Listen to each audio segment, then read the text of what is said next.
Welcome to What She Said podcast with Shanae Hall. Thank you so much for joining us this week. I know why you're here, though. You're coming here because you want to laugh. I don't blame you. Our guest this week is downright funny as hell. You may have seen him in movies. You may have seen him in stand-up. You may have seen him on social media. But either way, if you've seen him, we're laughing. So I want to bring in my co-host first. Mom, say what's up. Oh my goodness. Hello. I'm so excited. Can't wait to see this dude. We got my other girl, Shai, is a co-host with us this week. What's up, Shai? What's going on? Well, let's bring in the star of this show. It's Affion, right? Is how you pronounce it? Mm-hmm. You guys eating booty eating hours? You made it through? Hey, man. That's my business, Shanae. You know what I'm saying? What I did in the last couple hours is none of your business, you know? Well, the only reason I brought it up is because when we were trying to schedule it, you said you had booty eating hours. You wasn't sure if I was going to be, interrupting those. We try to coordinate around those hours. Booty ate last week on Daniel's show. That's why I brought that up, because I knew it was a topic that you'd be familiar with. Huh? Ooh, you dead ass wrong for that. Oh, you dead ass wrong. I'm gonna fix my earrings. I ain't got nothing else to say. I'm gonna fix my earrings on that one. I'm actually not wrong. There's footage. If I'm correct, toes and booty. Talking about all she do is cook. Man, if you don't get your ass out of here. I thought that was a good comeback. An important thing. Cooking is great. Cooking is great. Mm-hmm. No. I love cooking. Cooking is great for sure. Okay. But, What? That can't be the only thing she brings to the table? No, Mama Rhonda, you can't be a one-sided booty eater. All the cooking, that's the equivalent of the man taking care of all the bills. When we talk about the bedroom, there has to be a reciprocity. It's cyclical, if you will. Okay. He's using the big words. Don't play with me. Cyclical. Hold on. Let me pull up the Webster. What is reciprocity? Don't play with me today. Let's get into it then. Before we start, I'm assuming that your mama, I can cuss in front of your mama? Because I already have. Yeah. My daughter is Shanae Hall. I know who your daughter is. She yes, I've heard every cuss word out there. Wait, what you probably where she learned it from. So there you go. She worked in a prison, so don't let that little light-skinnedness over there fool you. And I've heard every word. I worked in a prison for 15 years, so yeah, I've heard them all. Oh yeah, my sister worked in a prison too. But anyway, let's go. Yeah. No. So since we're on the conversation of sex, what is it that you consider great sex? Passionate sex. Okay. When you have a connection with somebody and you're able to just let go, you shouldn't. I mean, we all have had sex just sometimes out of boredom or whatever, right? But typically what great sex is to me is when you're not entering thinking about it and withholding. Well, he didn't take out the trash, so I ain't gonna do all. We can feel that tension in your body. We can feel it in your mind. We know, and y'all know us. Y'all know when we thinking and our minds are somewhere else. So I think great sex is when both people are fully just uninhibited and passionate, and both people have the mindset to please the other. I like that. Unselfishly. I like that. Does oral sex always have to be a part of it? I think it's whatever's flowing in the moment. It doesn't always have to be a part of it, because I've had great sex without it because we just can't wait to get to it. You know what I mean? When it's passionate like that, it's like you don't always need to dictate a formula or a table of contents. It's whatever the mood is. Mm. Your mom rubbing the back of her neck like, I like that. And she's squinting. Am I perspiring? She like, am I perspiring a little? Yeah, you are. I saw that neck move. You like, it's getting hot up in here. When on a drought, shit start calculating different. It hit different. It's been a minute, so okay. I'm just processing. That's all. Y'all didn't know who y'all invited on the show today. Y'all didn't know. We were like, We didn't know it was gonna come out like this. Hey, like I normally say this for the end. This is normally end. We like, shit, this threw us off. This is the questioning off. Look, Shai ain't saying shit. Look at Shai. Hey, I was just taking it in. I mean, I actually agree. I agree. So what do you think about the 90-day rule? The whole Steve Harvey, in order to really, for a man to appreciate you as a woman, you need to wait 90 days. No, I don't think rules matter when it comes to love and finding your person. I think coming to the table with honesty matters, because you can have sex with somebody you just met yesterday, and if the communication is open and the energy is flowing and not full of baggage, you can live a lifetime with somebody you met yesterday. Case in point, the movie The Notebook, right? One of my favorite love movies. Mine too. They didn't know each other that well. Mm-hmm. He shot his shot. He shot his shot on the sidewalk, saw her at the amusement park at the fair, got on the Ferris wheel, hung. It was like, yo, will you go on a date? He didn't even give a fuck that she was sitting next to a dude that she was on a date with. He shot the shot. So how did you come up with Devin Samuels? Like, was that just watching him and you thought, oh, this dude is funny as hell? Or do you actually disagree with everything that he says or agree with everything he says and you wanted to kind of engulf in that character? Nah, honestly, I never watched Kevin Samuels at length. I just saw a few clips and people would send me certain things.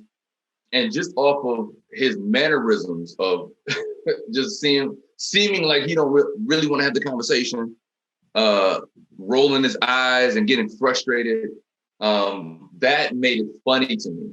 But to be honest, some of the stuff that he says, I agree with.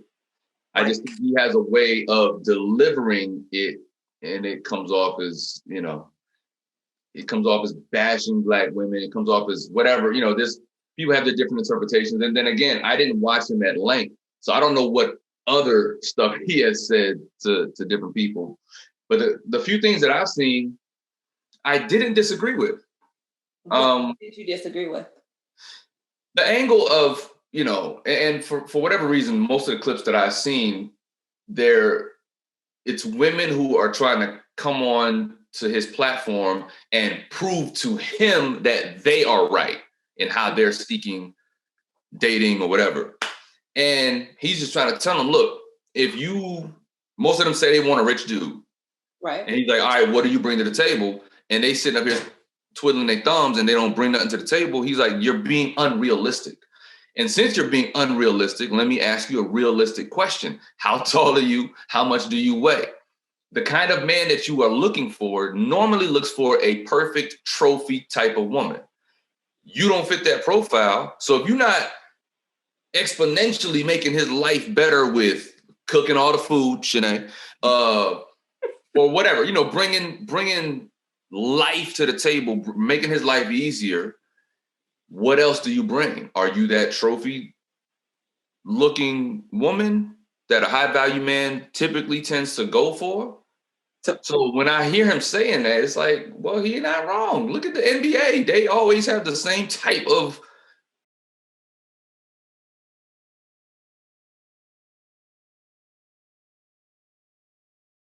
there's an access to a certain type of woman that we have.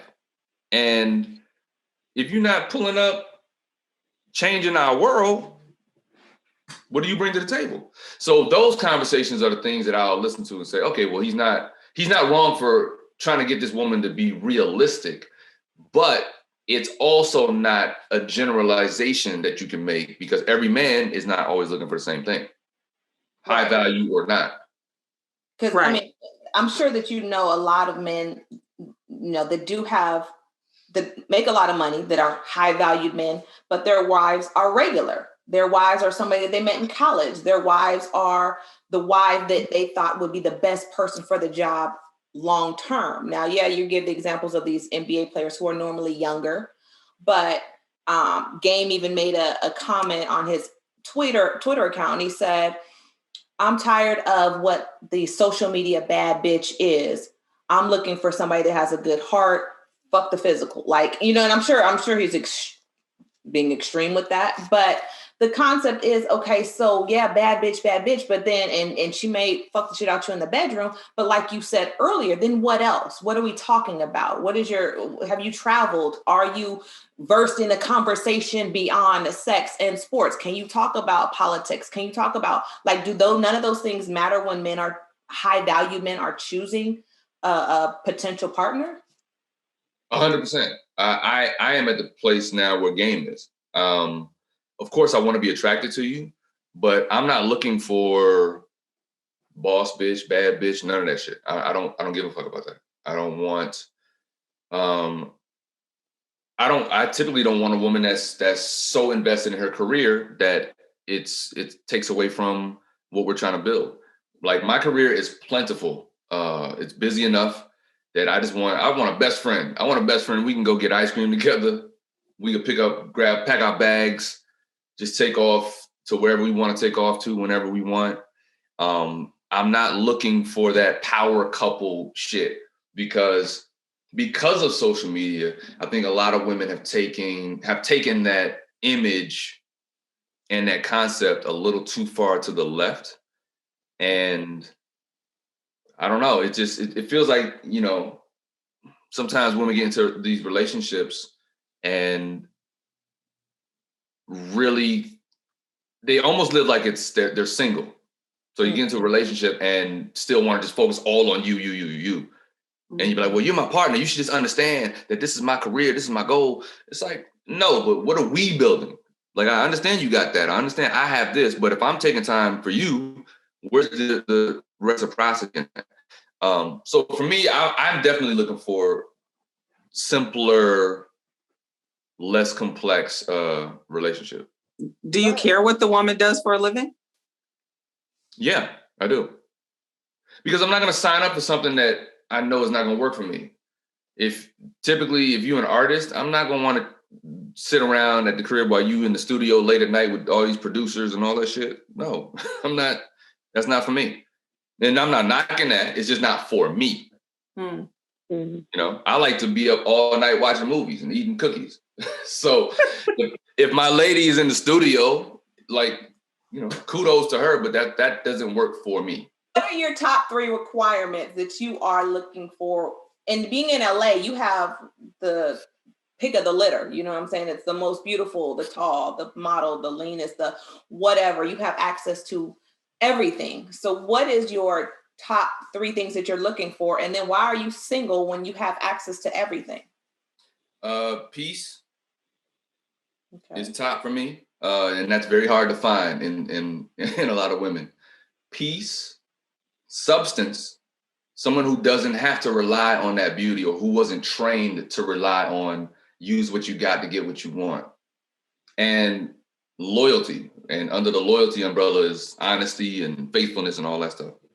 But for me, that's the top 3. Is that hard to come by in LA or anywhere? For men? Yeah. Y'all have those same issues? Well, here's why, Mom. I actually blame the era that we're in, the social media era. I'll talk about this on stage. We are all, and I'm not just putting this on women, right? We are all bred to self-promote and to build your brand and to take selfies and do selfie videos. And how do you grow your audience? And how do you engage more with your audience? Everyone is trained to feel like they are a studio, they are a brand. Everybody's not a brand. Some people are just people. But we are programmed through social media to build multiple. You got to have a TikTok. You got to have an Instagram. You got to have Facebook. You got to have Triller. You got to be on all these fucking platforms promoting yourself. It's self. So we're all borderline narcissistic in our dating approach. Not saying that everyone's narcissistic. I'm just saying we're in a narcissistic society and culture. Yeah. So it's really hard to find women who are beautiful and have not been hit on all of their lives, have not known when to turn on that smile and that charm to get past the security guard, or to for the TSA dude to go a little easier on them. Y'all know, all of y'all on here have used that at some point, your charm and your, you know what I'm saying? Shanae, don't you turn your fucking face up. You know you use your shit. And you got a little mole right here, so you be using that shit to hypnotize niggas. Why you turn your head like that? Because you the only one that made a face, nigga. And watch your mama was sitting there just listening pleasantly. Your ass was like...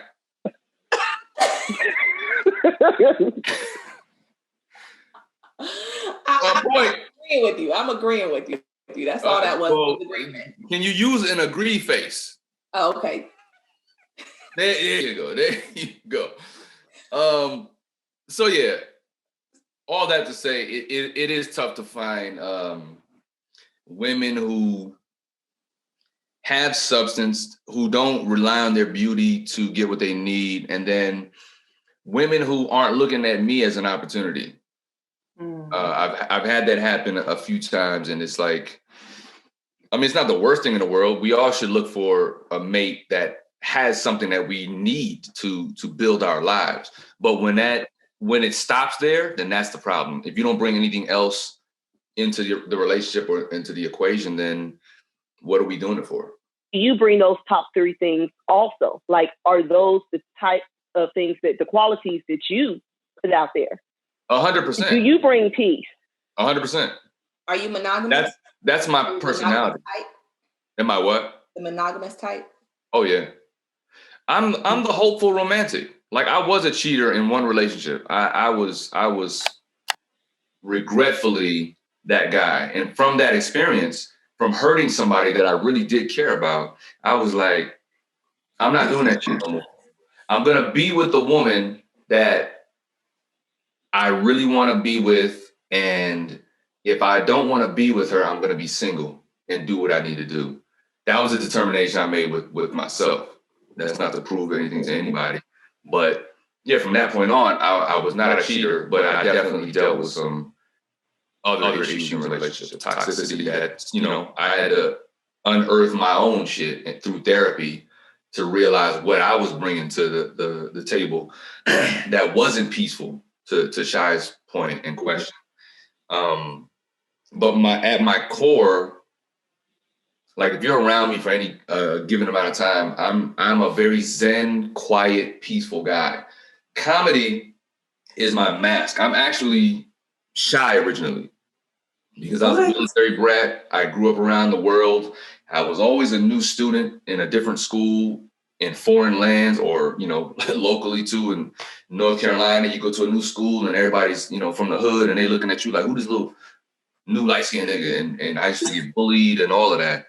And so it created a shell. And then comedy was the way that I was able to break the ice and disarm people.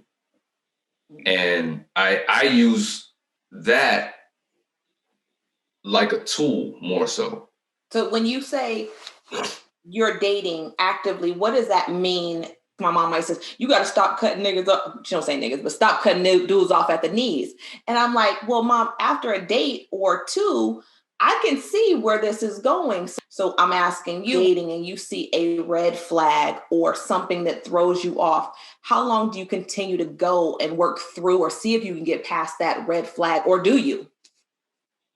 Well, that's been my issue in the past, which is seeing red flags and that triggering insecurity in me that I carry and am healing from.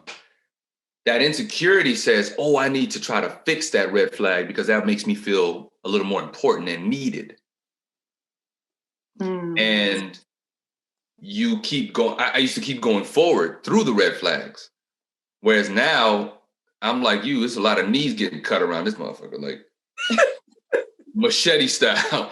I'm very intentional now with my dating. Meaning you're looking for your long-term, your wife, your long-term partner? 1,000%. And if like Shanae said, if you know somebody just doesn't fit your program and your profile, you have every right to just not date them anymore. It doesn't make them a bad person. It It just means we want two different things. So why stick around and entertain something that's not going in, it's not in alignment with your intention. Mm-hmm. What are some of your red flags? What are what? Some of your red flags. I mean, you know, when peace is my top requirement. So when you see somebody that just kind of is argumentative and want to debate everything, you know what I'm saying? That's just like, all right, why are we doing this? Why are we having this conversation right now? I'm just saying because I just need to know how you think about something, like how you feel about politics. And whoa. I don't even know your middle name. Like, just I don't know your middle name. just relax. Like, what the fuck are we talking about? Okay, so being argumentative. What else? You know, I mean, a red flag, as in like she approached you and she said, "My credit score sucks." Is that a red flag? If she says, "I'm in between jobs right now," is that a red flag? Like, what are red flags where you say, I got 3 baby daddies? I don't know. Like, what are your red flags where you say this would make me? It's case by case basis. I mean, 3 baby daddies for me is obvious. Like, no, I'm not dealing with 3 other dudes while dealing with you. You know, unless they died. So, you know what I mean? Like, they not. Unless they died? Yeah, they are active. You got 3 baby daddies. They are active in your life because you still got the kids. So, nah, that doesn't work for me. So anything that doesn't work for me is a red flag. How did you get into how did you transition from being a military brat into acting and, you know, the level of success that you've accomplished up until this point? Honestly, God gave me the vision to understand that that I was meant to be in multiple. He used to give me this vision when I was 5 years old, and I didn't realize what it was until I got older and into the industry. But he used to show me this vision, and I always had this awareness that people all over the world would know me. At the time, it would be a vision of the United States in the evening or at night, like from space, right? And you see all the lights on in different homes. I would always see this vision and hear the voice saying, "You're going to be known," or just feel that I'll be known in all these homes that these lights are on. Mm. And it was just this feeling I would always have from the time I was 5 years old. And it wasn't until I got into the industry later on that I look back on that moment, kind of like the sixth sense, when you like, oh, snap. Like you realize what had been happening all along. Right. Here it is. I feel like I was destined to do what I'm doing. And so that's kind of what gave me the confidence to pursue it. Oh, wow. So that was your kind of vision board, if you would? No, that was the vision that I would have in my head and in my soul. I would always envision that and just have the knowing that all those lights that were on, people knew me there. I didn't know what that meant at 5 years old. It was just a feeling that I had. So I just feel like my journey, he never let me get comfortable in, like my dad, rest in peace, he always wanted me to find the safe route. He's an Army guy. So he was like, have a plan B and go into the Air Force maybe. You can get 6 figures when you graduate from school. Safety, security, benefits. He was drilling that. And I was like, nah, that ain't me. And he was like, you got a business degree, go into corporate America then. Like, it's a safe job. It's a great plan. And I understood what he was trying to say, but I was like, nah, it doesn't fit me. And so I had to take that moment. And he was like, why would you not give yourself a plan B? And I said, well, why give myself a plan B and tell myself that I'm not good enough for plan A? Mm-hmm. Why not pour all of my energy into plan A and make that work? Absolutely. And he gave me all of the rebuttals. And he was like, well, you don't know anybody in Hollywood and you've never been out there and you know how hard it is. And I was like, yeah, but Denzel Washington comes from a father just like you. And he has a home and a family. Why is he better than me? Right. He's not. Right. He's just a man. Like I can do what he's doing and other people are doing. Will Smith and all these people. So I just believed it. And I never settled. I just always was like, all right, it's time to move. Identifying the type of women that you're even interested in because of the fact that those aren't your standard women right now that you're getting? Well, it's not an act of desperation. Like I'm not out just right looking, right? No, and so right. But, so are you doing it more like organically? Of course. You know, sometimes friends will introduce me to people that they feel like I'm suitable for or whatever, that we may match. Sometimes it can happen at the grocery store, the department store. You know, I've met women like that before. But we date what we're familiar with. We date what's around us. So because I'm in the industry, fortunately, unfortunately, those are the women that I tend to be around and get acquainted with the most. But I can't judge them, so I have to get to know them to see what kind of character they have and what they're about. And then, you know, that's kind of it. But at the end of the day, as difficult as dating has been, like I said, I'm a hopeful romantic, and I believe that God has the person for me. And I have to just stay in that peaceful zone, because if you're not in that place, you'll rush into something and you'll try to make it fit in your mind. And I've done that 1,000 times, and I don't want to keep doing that. So it's just about patience and not rushing. You mentioned that that you went to therapy. And that's interesting, because we had a couple of guys on last week who, one of them who talked about the need for therapy and that he went. At what point did you realize, hey, I keep doing the same thing over and over again, I need to get a little help so that I can do better in my relationships? And has it helped you? Oh, 1,000% it's helped. I was in the middle of a breakup argument, and mid-argument, I said, shit, I've been here before. I've been here with this same energy, and I can't put this on this woman in front of me. There's something about me that is drawing this energy in multiple women, and I got to get to the bottom of it. So even in the midst of that argument, she's packing her shit and all of that. I'm texting one of my boys, who's the only dude that I knew at the time that was seeing a therapist. And I was like, you know, what's the deal? Tell me, you know, can you refer me, or tell me how you found your therapist? And so it was literally in the midst of that argument that I knew that I wanted to go. And for years, I had been resistant to therapy. I felt like me and my closest friends, we have an accountability type of relationship where we keep each other accountable. We check on each other, and we keep it a buck, and we don't let each other slide with our own bullshit. But I felt like they love me, and they're even though they keep it 100 with me, they still love me. And there's a bit of care that they're going to have, and familiarity that they're going to have. A therapist doesn't know me. And so they're going to be able to not, in a non-biased way, call out my patterns, call out my toxic traits, my this, my that. They're going to be able to fine tune me and tell me, put my bullshit on the table and get me to really face it. Mm-hmm. How long? So that was that more your therapy, or you actually did go to a therapist as well? No, I went to a therapist. Okay. For going on 3 years now. She's my therapist. That's incredible. Wow. Good for you. And I was intentional about it being a Black person too. She's an older Black woman from DC. She cool as hell. But she calls me on my shit. She doesn't allow me to get away with excuses, but she also doesn't allow me to beat myself up. Because we can kind of do that as what's the word I'm looking for?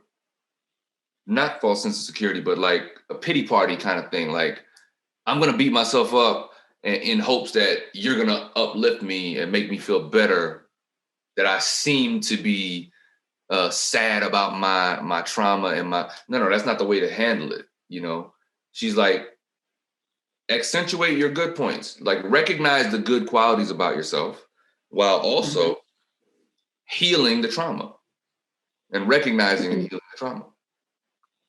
That's powerful. Thank you.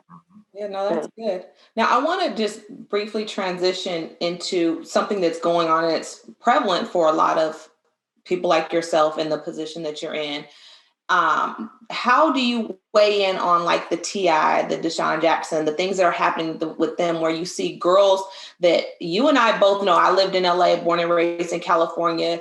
mean, you have a lot of the same friends where you're out and you see these women that are available, willing, waiting, ready to do it all. And then 18 years later, come back and say, well, yeah, I did take drugs, but I only wanted to take one, or I did want to sleep with you, but I only wanted to do this. And how do you feel about, or how does that affect your dating and the way you interact at parties or outings when we all see what happens? And then you see these people come back and 20 years later, 5 years later, oh my God, I've been victimized by so-and-so. How does that play a role in the way you move? This whole culture of Me Too and all that. Again, I'm not saying that some of the stuff did not happen, right? But it's too easy now to destroy somebody. I agree. You have a personal vendetta against them. It's no different from men walking around and telling everybody, oh yeah, she's a hoe, she's this, and she slept with mad dudes, because you're just trying to tarnish her character and you don't want nobody else to have her. Right. It may not even be true what happened with her, but it's so easy to just push that send button now, or to whatever, cry wolf, and get people to believe that story. No, the only thing I was going to do is just commend you about knowing that you need to get therapy. I think a lot of people are out trying to get into relationships and they're still broken, and they're not realizing that. And so they're blaming everybody else but themselves, or they don't even care and want everyone else to kind of adjust to their brokenness. And so I think as a male, as a Black male, for you to just say, like, look, I was in the middle of it and I recognize that and I fixed it and I'm continuing to work on it. That just goes a long way, right? And those are the things that people really need to be doing when they're wanting a relationship. Preparing yourself so that when that person comes around, then you know that you're giving your best, the best person that you are, the best side of you. So I think that's really, really good. Traumas daily. We had the verdict yesterday, and right after that, right down the street, a 15-year-old girl gets shot by a cop. And that she called the cop for help, and she gets killed. Right. So we don't realize that every time we get in our car, every time we drive past the police, every time, we feel that. We ingest that trauma of maybe today, please don't pull me over. And if they do pull you over, that's even more heightened micro trauma. But at that point, it's macro trauma. Right. We are carrying this shit and don't realize how much it stores up. And we bring that into relationships. We turn that aggression and that microaggressions from the racism and the people that, when you fly first class, or when you walk into a restaurant that's nice and they looking at you like you don't belong, we carry that and we take it out on the people that's closest to us. So it's really important to get therapy for those reasons too, to understand what it is we're carrying. It's not always from your childhood and your parents and your past dating relationships and who you're currently dating. Sometimes it's the stress of the community that we carry and that we act out on with our loved ones. Yeah, that's true. What's crazy is I wouldn't even look at you from your Instagram. I wouldn't have got none of this conversation from you. Like, looking at how you do these spoofs and these damn parodies, like, you have a whole other side that I hope people are able to see, that there's more to you than the guy who comes up the top of the stairs with a new dance. You was judging me. I feel you. Whatever. It's cool. I ain't judging. I get it. I love the entertainment. You didn't dig deeper into my other interviews and podcasts. Whatever. It's cool. I don't know nothing about you either. I don't know shit. Ask her some questions. Don't ask me nothing. Don't ask me nothing. She just light skinned. That's it. That's all I need to know. And she can cook sea bass. Well, subjectively, right? No, that's my mama. My mama, she gonna let you know for real. She know I can cook, so don't even play with that. She really can cook. Shanae, how many baby daddies you got? One. And he was not a baby daddy. He was my ex-husband. I married my high school sweetheart. Oh, and what happened with that? Nigga played in the NFL and got a hold of him. Life got a hold of him. So you know what that is. Amen. Amen. Right. Wouldn't have taken somebody who's so funny as someone that has such a serious, realistic side to them. So watch my stand-up special. Watch your stand-up? Yes. My stand-up special is called Mirror to Society. It's the only one I have. It's my first one. Okay. I self-produced it. It's on Kevin Hart's network, LOL. Okay. The link is in my bio. But I talk about all of this stuff. It's funny, but within the middle of it, the clip I sent you yesterday is part of it. And I talk about relationships, though. I get really deep into the psyche of relationships and healing and traumas and all that kind of stuff. Mom, Shai, I want to hear y'all stories. When I had Shanae, I was 15 and a half. And by the age of 17, I had 2 children. And I think what happens is you follow the patterns before you. And so my mom was a teen parent. I ended up a teen parent. And then Shanae came along. And my prayer was always, don't let them become teen parents. Don't let them get through high school. Let them have a normal life. And they did get through high school without having children. So that was a step in the right direction. But yeah, Shanae was born to a 15-year-old. So no, I didn't get it right. I didn't know what the hell I was doing at that age. The baby raising a baby. Yeah. So my whole focus was, how do I not raise them in poverty? How do I get them out of the hood that I grew up in? And in that aspect, I did that. They didn't grow up in those surroundings because, like you say, God provided a way, or put it in me to find a way to get out of that for them. And we weren't rich, we were middle class, but my goal, all I could think of was money and how to get them out of the ghetto. And so I did that. But yeah, there was a lot of shit that I missed raising her and her sister that's next to her. Would you even be interested in getting married again at this stage? Definitely. Your experience. Definitely. I think it's the most awful thing in the world to grow older alone. Mm-hmm. That having that partnership, someone, whether it's get up and let's go to the park, or let's go catch a movie, or let's go do whatever, knowing you have somebody there to go do that with, makes all the difference in the world. It makes life better, it's sweeter, you know? Yeah. So yeah, I look forward to it, but I do want to make sure that I work through my shit too before I get involved again. Mm-hmm. So, but Shanae turned out all right, you know, despite everything. I mean, that's relative. Shai? Relativity. You gonna keep going with the relative. What you gonna do? I ain't all the way through therapy yet. You can't attack me through Zoom. So whatever. I ain't scared. You don't know where I live. She'll catch a flight now. She'll throw that Amex out. She'll be down there in a hot second. She don't know where I live. I live on Mars, nigga. On Mars. Good luck. Right. Don't worry. I'm sure you'll give me your address. That's that light skin shit, mama. You see, that's what I'm talking about. The entitlement of her believing that I'm just going to give her my address. She feel like she's so cute and can cook that I'm going to just be like, yeah, come over. He just texted me right now. I'm going to text you right now. So I'm married. I'm a newlywed. I'm going on my 2nd year anniversary coming up in September.